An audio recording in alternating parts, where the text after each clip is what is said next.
This president rebuilt a nation from nothing, and the man he called brother destroyed it all.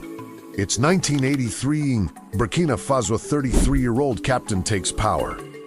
His name is Thomas Sankara. He inherits one of the poorest countries on earth. Most people can't read, but he refuses to live above his people. He cuts his own salary to just $450 a month, sells off government luxury cars, vaccinates over 2 million children. He puts women in power, builds roads and railways, and in just 4 years, doubles the literacy rate.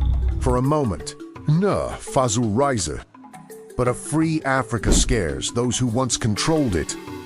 France grows uneasy, and then betrayal.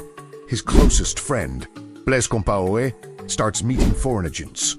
Loyal soldiers are replaced. Warnings come from everywhere, but it's already too late. October 15th, 1987, he walks into a meeting.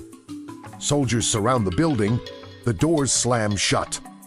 Gunfire erupts. They bury him in an unmarked grave. His best friend takes power, and the revolution dies with him.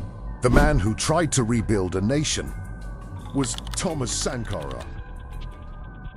But death did not silence Thomas Sankara.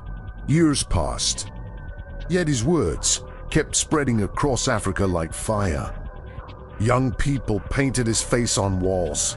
Revolutionaries quoted his speeches. 2 millions. Sankara became more than a president, he became a symbol of resistance. Many believed that if Sankara had survived, Africa's future might have been completely different. A continent free from corruption, foreign control, and fear. Even today, decades after his assassination, crowds still chant his name. Because some leaders rule with power, but legends rule through ideas that never die. If you like the story, then subscribe our channel for more interesting stories.